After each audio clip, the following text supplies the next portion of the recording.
नमो वरहंतारं नमो सिद्धारं नमो आयर्यारं नमो वज्रायारं नमो लोये सवसाहुरं शुद्धात्मान्मनेकान्तं साधुमुत्तं मङ्गलं विसन्दस्तिरर्थं सन्दष्ट्यर्थप्रकाशकम् मङ्गलं भगवान् वीरो मङ्गलं गौतम गणे मङ्गलं कुन्दकुन्दाद्यो जैन धर्मोऽर्थमङ्गलम् सर्वमङ्गलमङ्गलं सर्वकल्याणकारकं प्रधानं सर्वधर्माणां जैनं जयतु शासनं मङ्गलमय मङ्गलकरण वीतराग विज्ञान नमः ताहि आते हैं भये अरहंतादि महान।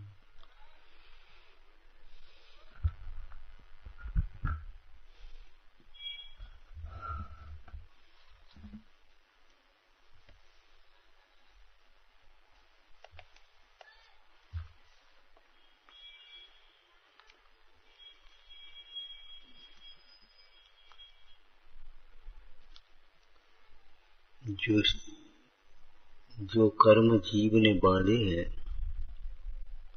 उनकी मेजरा भी करने में स्वतंत्र है। ऐसा नहीं है कि कर्म बंधन के काल में जीव पराधीन है। कर्म बंधन के काल में भी जीव आत्महित करने के लिए अर्थात अपने को आप रूप अनुभव करने के लिए स्वाधीन है। निमित्त निमित्त संबंध अलग है। जिन बहानों को आप बनाना चाहते हो वो भाव के दूर हो गए पहले कि साहब संगी पंचेंद्री तो संगी पंचेंद्री तो आप हैं।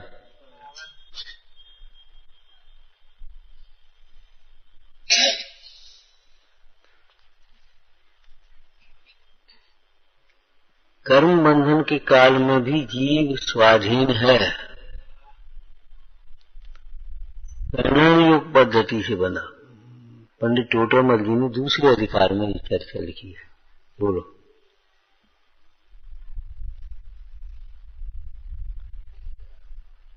इस बंधन के काल में भी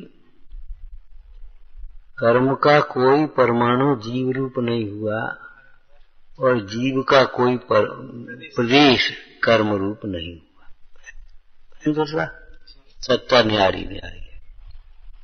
कर्म कर्म में है, जीव जीव में है। कर्म कर्म है, जीव जीव है।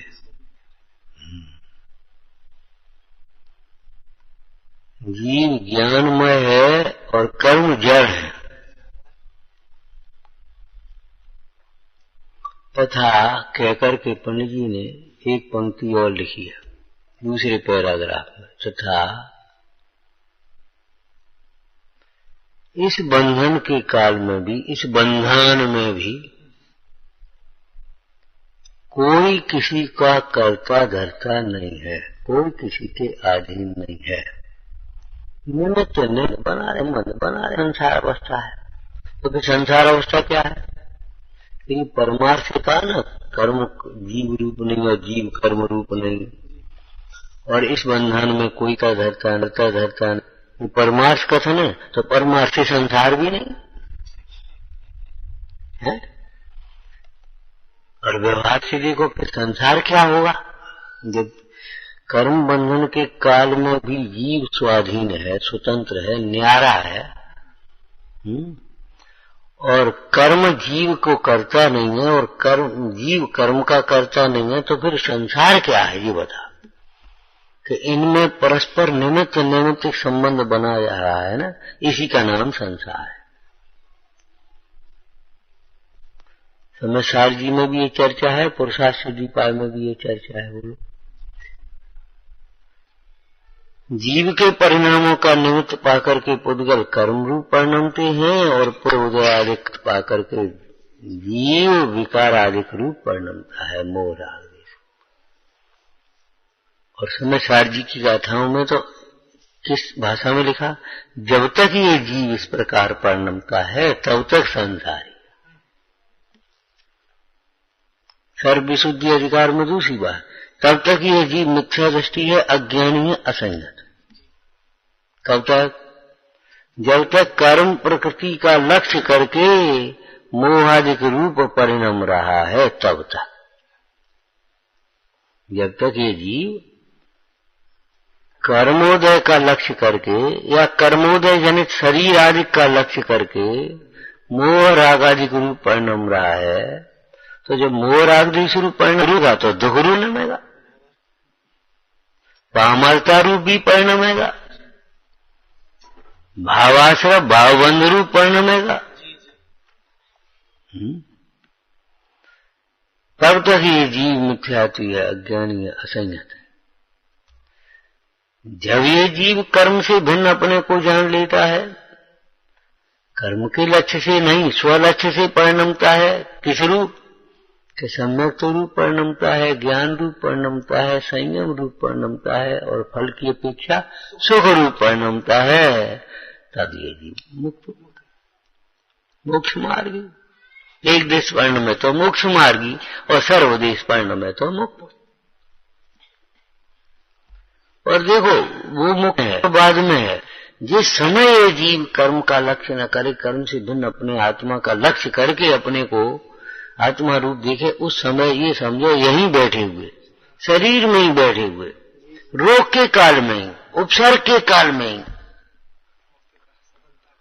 उसी समय ही जैसा आनंद का वेदन सिद्धालय में विराजमान सिद्ध भगवान कर रहे, वैसे ही आनंद का वेदन उसको हो रहा। क्यों? वैसा ही वो देख रहा है। भाई सिद्ध भगवान भी सिद्धालय में बैठे आनंद लेते हैं, तो कहें भी अपने को आत्मा देख रहे हैं, आत्मा अनुभव रहे हैं, और ये भी यहाँ आत्मा अनुभव रहा है। अब बताओ क्या अंतर है?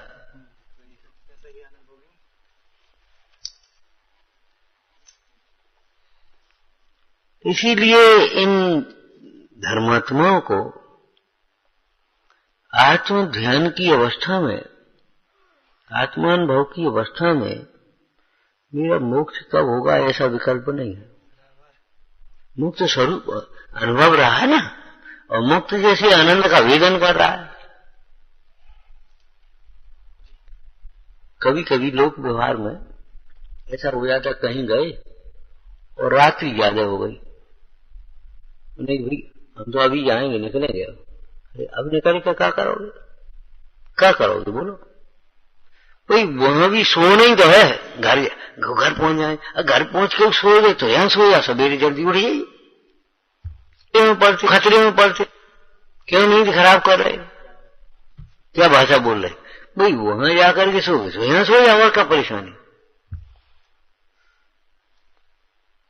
इसी प्रकार विद्यालय में आत्मा का अनुभव जनित ही तो आनंद है, वो आत्मा के अनुभव जनता आनंद यहाँ है। अब क्या करना है? मोक्ष होगा मेरा मोक्ष कब होगा?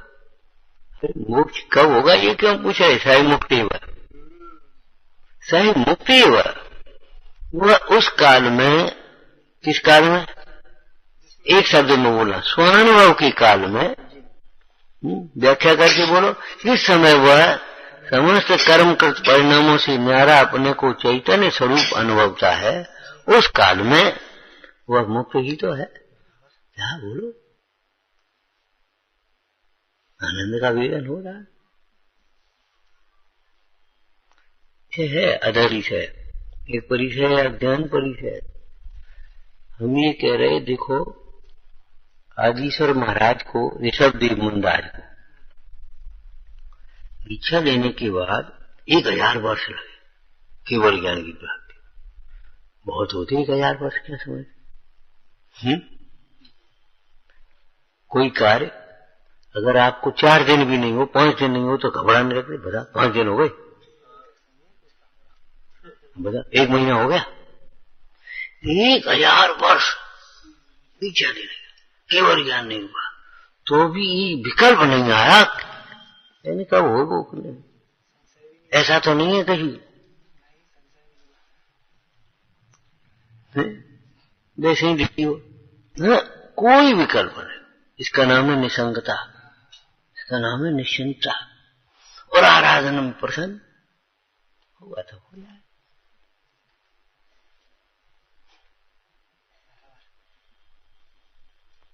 अभी लोग केवल ज्ञान में झलक जाए तो झलक गया, सुख तो आत्मा में से आया तो अभी आ रहा है, क्या फर्क पड़ता है। जैसे कोई संतोषी व्यक्ति हो लौकिक में, उसे कहो कि ये बड़ी फैक्ट्री लगा लो तुमसे, बोले भैया लालू सब खाने से लालू अब खा रहे,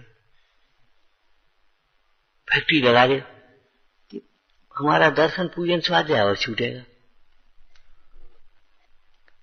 उसके बाद फिर क्या करेंगे, बता लालू सब खाएंगे, सौवे खा रहे, हम क्या करना है। ऐसे ही आत्मानुभव जनित आनंद को वेद रहे, अब वेद रहे तो तब वेद का फर्क है। अमृतचंद स्वामी ने प्रवचन सार जी में तो स्पष्ट भाषा लिख दी, विशेष जानने की क्षोभ आकांक्षा के क्षोभ से बचो, हम तो स्वरूप तत्व रहते। भाई कर्म के उदय को लक्ष्य करके रो मत, दुखी मत हो, आकुल व्याकुल होने की जरूरत नहीं है, चिंतित होने की जरूरत नहीं है। कर्म की निर्जरा का उपाय, क्या करें, पाप का उदय है, निर्जरा करो और क्या करोगे, और नहीं तो हो क्या करें, ये चोट लग गई, लगी तो या तो इलाज करो, नहीं तो बस मरो, क्या उपाय होगा उस वेदना को। दो में एक ही तो उपाय है, ये इलाज है। मुंडाज की स्तुति में क्या लिखा है, राखत धर्म इलाजा, राखत धर्म इलाजा, ये इलाज है।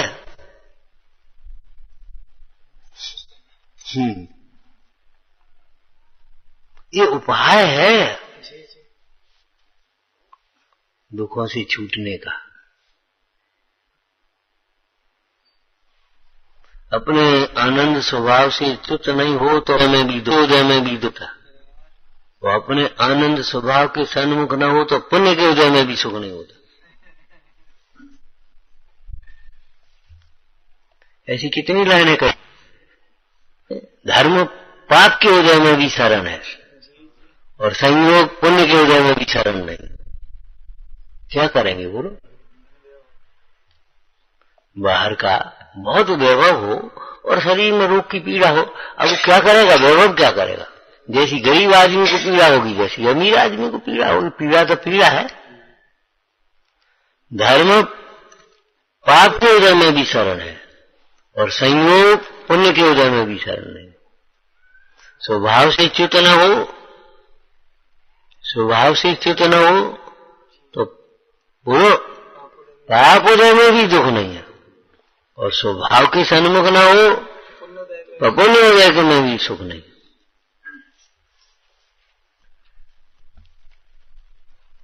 ये निर्जरा तत्व की चर्चा कर्म की निर्जरा करने के लिए है। निर्जरा तत्व की चर्चा कर्म की निर्जरा के लिए है।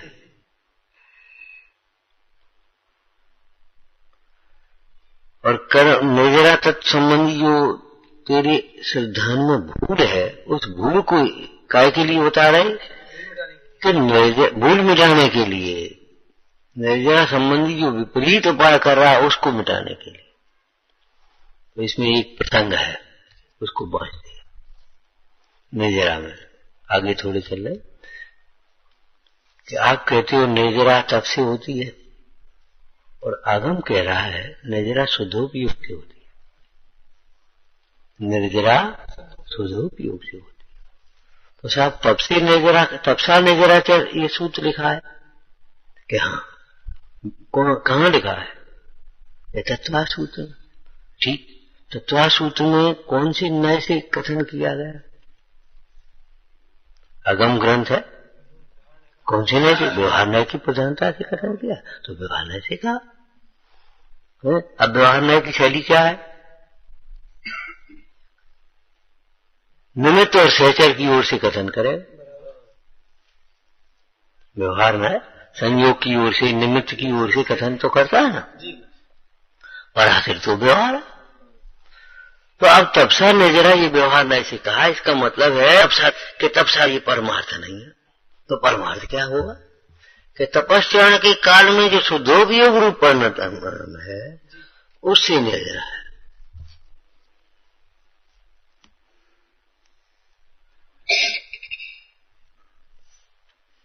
उस शुद्धोपयोग की ओर आपका उपयोग जाना चाहिए।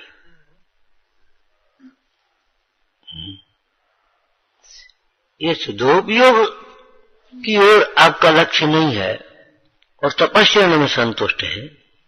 बेजीव कैसे हैं, इसी ग्रंथ के दृष्टांत से बोलना, इसी प्रसंग के दृष्टांत से। तो आपका बांचा हुआ है अभी। जैसे अन्न को प्राण कहा, धन को प्राण कहा। अब तो बोल दो भाई, इस कथन को पढ़ करके कोई धन का और अन्न का संग्रह करे, उससे तो जीवित नहीं रहेगा। धन से अन्न ला करके 2 रोटी खाए, उसका सेवन करे। एक शब्द और लिखा है जो हमने नहीं पहुंचा अभी। इंद्रियादिक प्राणों को न जाने, इंद्रिय बल आयु श्वासोच्छ्वास इन प्राणों को न जाने, और अन्न को और धन को ही प्राण मान करके उसी के लिए प्राण दे रहा हो, माने धन को और अन्न को संग्रह करने में लगा रहे, तो बताओ वह कैसे रहेगा। तो फिर लिखा है साहब धन को और अन्न को प्राण, कि धन को अन्न को प्राण कहा है, तो अन्न से अन्न करके उसका उचित रीत से सेवन करें। अपने आयुर्वेद के हिसाब से और उसका थोड़ा सा तपस्या से जोड़ जाए। अन्न जो है ना वो सीधा सीधा थोड़ी खाया जाता है। दिया गेहूं कच्चा चबाने लगोगे, ऐसा थोड़ी करोगे। वो अन्न सेवन करने लोग है, परंतु उसका पाक होने पर, पकाए जाने पर। आपको मालूम है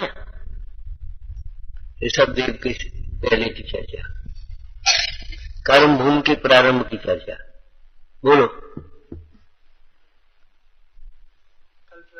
कल वृक्ष तो अभाव हो गए और उनकी जगह जो फलों से लगे वृक्ष और फसल, गन्ने और गेहूं और ये सब फसलें खड़ी दिखाई देने लगी। अब बताओ क्या करें, समझ में नहीं आ रही।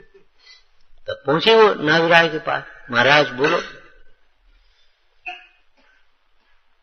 उन्होंने बताया भैया ये फलों का इस तरह से रस निकलेगा, ये गन्ने का इस तरह से रस निकलेगा, इस तरह से खाया पिया जाएगा, ये अनाज ऐसे निकलेगा, इस अनाज को ऐसे पीछे जाएगा, इसका ऐसे भोजन बनेगा, ये चावल धान का ऐसे चावल निकलेगा, इसमें ये पकाया जाएगा, वो सब विधि बताई। तभी तो उनको प्रजापति कहा। गृहस्थ भूमिका में राजा ऋषभ देव ने ये सारी विधि बताई और फिर केवल ज्ञानी होकर के धर्म का प्रवर्तन किया। तो विचारना, इंद्रियादिक प्राण को न जाने और धनादिक का ही संग्रह करे तो वह जीवन नहीं प्राप्त कर पाएगा, जीवित नहीं रह पाएगा। इसी प्रकार कोई तपस्या आदि करके संतुष्ट हो जाए। तपस्या का मुख्य रूप से बाह्य तपस्या, क्या अनशन कर ले, कभी उन्नोदर कर ले, कभी रस परित्याग कर ले, कभी गुप्त सिंहासन कर, उनका नाम व्रत पर संचान कर ले, नियम नाना प्रकार के अपने नियम, और अपने को बांधे कर तो रहे कर्म की नजर। तो पंडित जी ने कहा तपस्या करते समय तुम्हारे परिणाम कैसे हैं, उन परिणामों का फल मिलेगा। तपस्या करते हुए शुद्धोपयोग है तो शुद्धोपयोग का फल मिलेगा, तपस्या करते हुए शुभ परिणाम है तो शुभ परिणाम का फल मिलेगा, और तपस्या करते हुए मान लो संक्लेश परिणाम भी कभी हो जाए तो उनका भी फल मिलेगा। फल तो परिणाम का आएगा।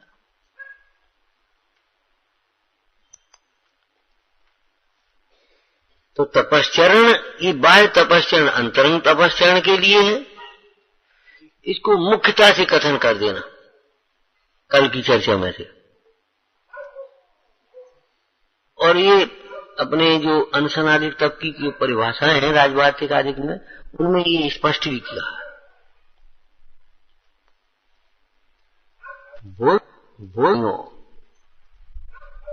बोला करो भाई।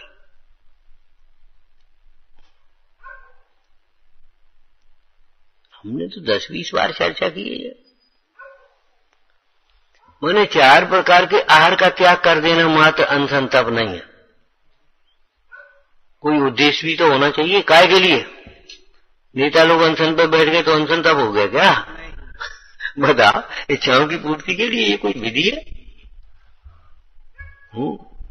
चलो, विषयों का त्याग, कषायों का त्याग साथ में लिखा है, और नहीं तो लंघन है। ठीक है ना? वो एक प्रसंग आ गया। अब ये जो 4 प्रकार के आहार आदि का त्याग है, काय के लिए है ये बता। तो वो ऊपर लिखा, ज्ञान ध्यान की वृद्धि के लिए, और ज्ञान ध्यान के जो बाधक प्रमाद निद्रा, इनको जीतने के लिए 4 प्रकार के आहार का त्याग करना, वो अनशन था। ये भी तो साथ में आया। यदि प्रयोजन साथ में नहीं है तो क्या मतलब? काय के लिए?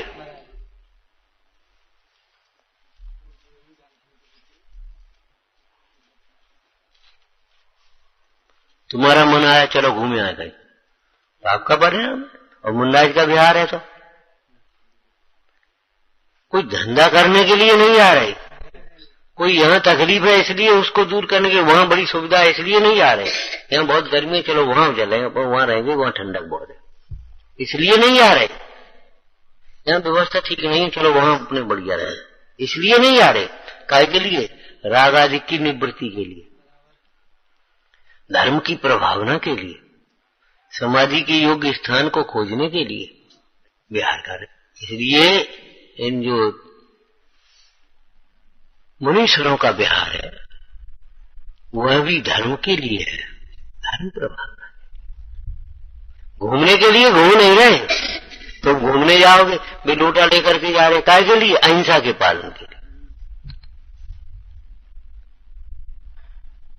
चलो बहुत देर हो गई बैठ बैठी, जरा बाजार घूमना अलग ही है।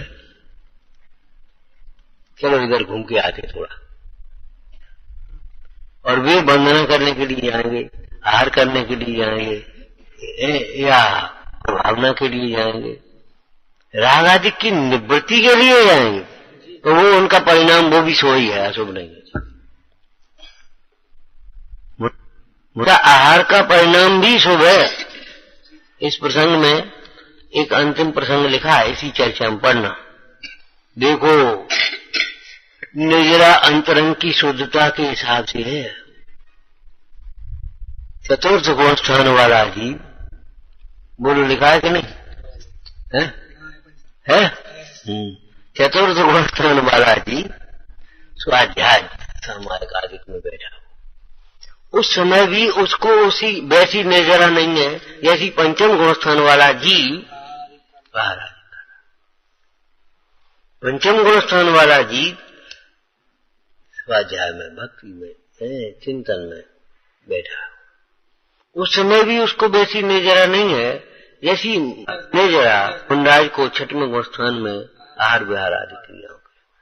क्यों? कुछ समझ में नहीं आ रही कि समझो तो समझ में आएगी। देखो, एक छोटी दुकान है, छोटी दुकान किराने परचूनी की है, दिन भर दुकान चलती है तो भी इतनी आमदनी नहीं है जितनी उसकी आमदनी। बंद दुकान में भी इतनी आमदनी चल रही है उसकी। क्या कहा? दुकान बंद है और आमदनी चल ही रही है। और ये दिन भर दुकान चला रहा है और तो भी उतनी आमदनी नहीं है। क्रम के नहीं? बोलो, एक दैनिक वेतन होगी, एक काम कर रहा है तो भी उतनी तनख्वाह नहीं है, और एक अपने छुट्टी पे 1 महीने है तो भी उतनी तनख्वाह चल रही कि नहीं चल रही? काय के अनुसार? वो भीतर की बातें अलग हैं, ऊपर से भले न दिखाई दे।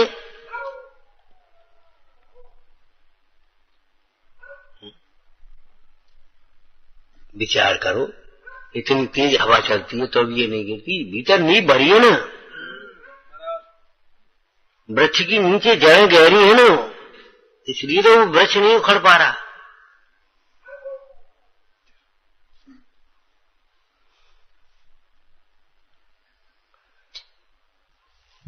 तो शुद्धोपयोग नेजरा है, परिणाम से नेजरा है, केवल तपस्या से नहीं। अर्थात शुद्धोपयोग शून्य तपस्या से नहीं।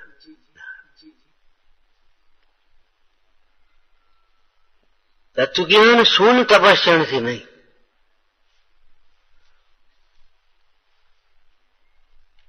व्यवहार तपस्या से तो यह तुम्हारी कथाएं थोड़ी सी मन है, विशुद्धता है तो पुण्यवंत होगा। इसको काम नजरा कह रहे तो पुण्यवंत। धर्म बुद्धि से भी अगर तपस्या करेगा तो वहां परिणाम के अनुसार ही फल होगा। तो बाह्य तपस्या अंतरंग तप के लिए करना, और अंतरंग तप में कौन प्रधान है? स्वाध्याय और ध्यान। यदि आपने आज दिन भर रोटी नहीं खाई और स्वाध्याय नहीं किया तो आपका अनशन तप नहीं है। समाज नहीं मिली तो अनशन तप नहीं है, आज हमारा उपवास है। काय का उपवास? क्या हम रोटी नहीं खाई? ये कोई बात नहीं। क्या पता हमने पानी भी नहीं पिया? अरे नहीं पिया सो ठीक है, धर्मामृत पिया कि नहीं ये बताओ तुम। हाँ? धर्मामृत पिया, स्वाध्याय किया कि नहीं किया? स्वाध्याय की वृद्धि और स्वाध्याय ध्यान काय के लिए है? सुधो वही चर्चा यहाँ कह रहे हैं। ज्ञानी को उपवास आदि की इच्छा नहीं है, ज्ञानी को शुद्धोपयोग की इच्छा। क्यों? हेतु है सो है, लेकिन क्यों? कि जीव सुख चाहते हैं तो ज्ञानी जानते हैं। ज्ञानी क्या जानते हैं? शुद्धोपयोग ही सुख रूप है, सुख का कारण है। प्रवचन शादी में तो गाधे लिखिए पूरी, शुद्धोपयोगी का सुख ऐसा है मात समुद्र। शुद्धोपयोग से उत्पन्न सुख सातिशय है, सातिशय सुख आत्म से उत्पन्न है, स्वयं स्वाधीन सुख है, अविच्छिन्न सुख है।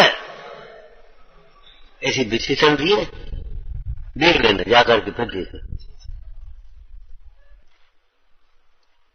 समझ में आया ना। तो शुद्धोपयोग की इच्छा है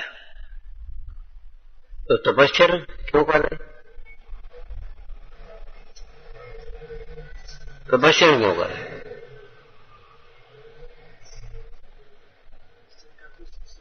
ये लाइन बोलो इसमें से जो आपने पढ़ी, तपस्या क्यों कर रहे? कि शुद्धोपयोग की वृद्धि के लिए,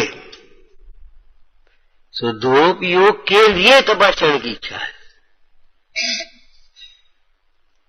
एक गिलास लाना तो गिलास काय के लिए? पानी के लिए। ऐसा नहीं गिलास लिया खा लिया।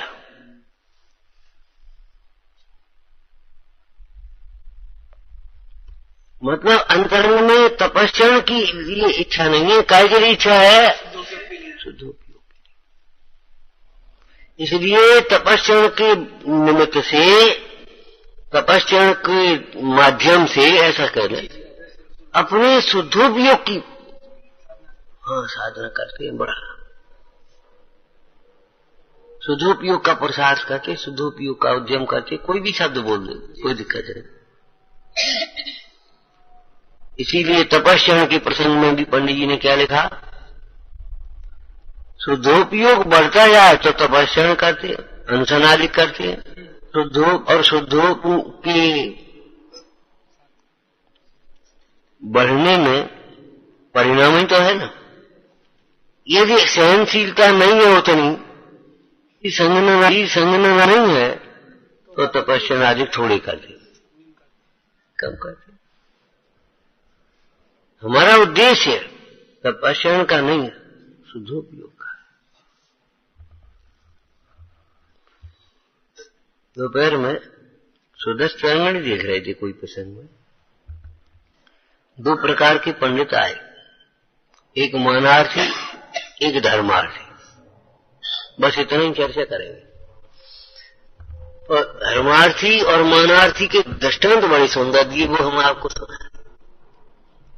धर्मार्थी पंडित है, वे घन के समान है। घन माने बादल। धर्मार्थी जो विद्वान धर्मार्थी पंडित है, वे धन के समान है। बढ़िया जो दिख रहे ना घटाएं, वो सुंदर जल, मीठे जल से भरी हुई है, ठीक है ना। और मानार्थी जो पंडित है वो तन के समान है। ऊपर से तो सुंदर दिख रहा है, भीतर बांग मलबूत वाला है। मैंने इतना सुंदर दृष्टांत दिया, घन के समान और तन के समान। जो मानार्थी है वे तन के समान है, ऊपर ऊपर से तो कैसा दिख रहा है, और भीतर क्या भरा है। सप्त कुधात भरी मल मूरत चाम लपेटी सो है, भीतर देखत यासम जग में। पर से वो धर्म की क्रिया कर रहा है, अंतर में उनका वो तन के समान। और धर्मार्थी है वह घन के समान बादल, एकदम वो काली काली घटा दिखा, लेकिन भीतर वो सुंदर मीठे स्वच्छ जल से भरी हुई है, बरसाने वाली। ऐसे ज्ञानियों का हृदय कैसे भरा है, ज्ञान और वैराग्य से भरा। बड़े सुंदर सुंदर दृष्टांत आते। धर्म दया रूप है। कैसी है दया, प्राणी मात्र का माता के समान रक्षण करने वाली। कैसी है दया, अथवा कैसी है इंसान, प्राणी का माता के समान। तपस्या सदुपयोग को बढ़ाने वाला है, इसलिए ज्ञानी तपस्या कर रहे। बाहर वाले जीव ने, बहिर्दृष्टि जीव ने उस बाहर का तपस्या तो देखा, लेकिन अंतरंग की उसकी और उसने भी कहा देखो हम भी अंतर।